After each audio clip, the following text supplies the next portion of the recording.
It's pretty amazing when you think about it. Some of the oldest stories ever written might just hold the key to one of our most modern challenges, raising kids. Today, we're going to dig into the lives of some of the greatest fathers from the Old Testament.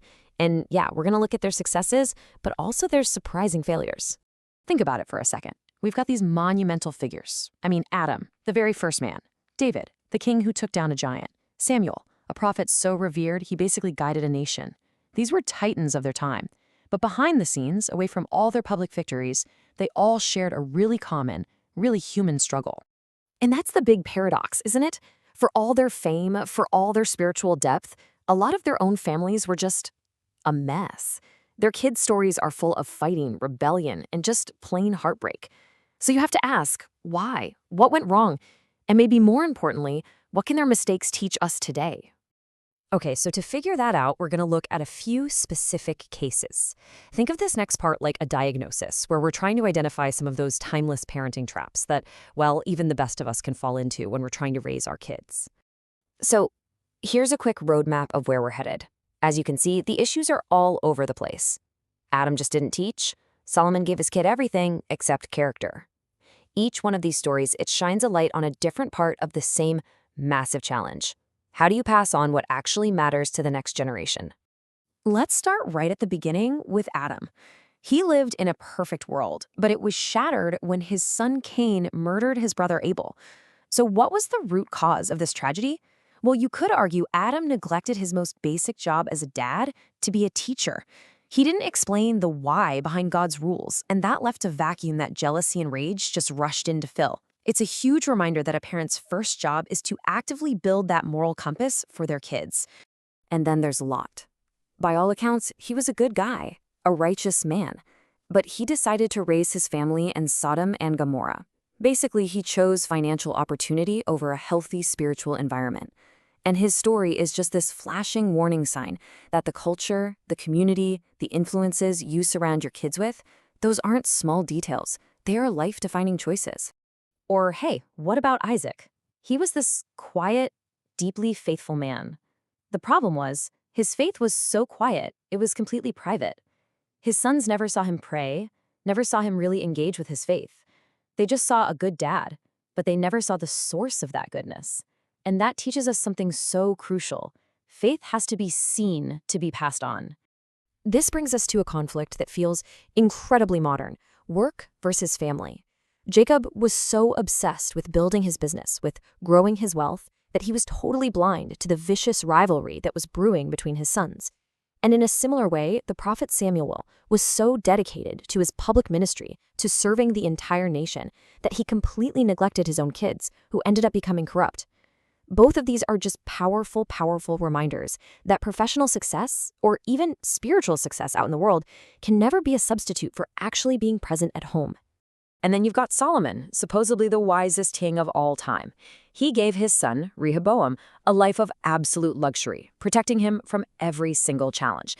And what was the result? Well, the moment Rehoboam became king, he was arrogant, he was foolish, and he completely shattered the kingdom his father had built. This just goes to show, letting our kids face some small struggles, it's not being mean. It's absolutely essential for building the resilience they're going to need to face the real world. Okay, so we've diagnosed a lot of problems here. So what's the solution? Well, we start to seeing a really powerful answer in the story of King David. His life marks this critical turning point, a pivot away from trying to fix his kids and toward fixing himself. And let's be clear, David's family life was an absolute train wreck. Seriously, one of his sons assaulted his half-sister. Another son then murdered him for revenge. And that same son later led a rebellion to try and steal the throne from David himself. His family was literally tearing itself and his kingdom apart at the seams. So, faced with this complete and total collapse, what did David do?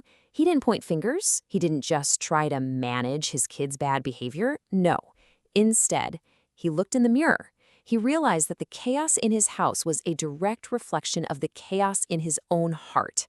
And his very first move was to repent, to get right with God himself. And right there, that is the big breakthrough. The health of a family so often flows directly from the spiritual and moral health of the parents. If you want to see a change in your kids, the most powerful thing you can do, the very first step, is to model that change in your own life. So, this huge insight from David's life leads us to a really practical, really actionable framework that we can actually pull from all these stories. Let's just call it the triangle of upbringing.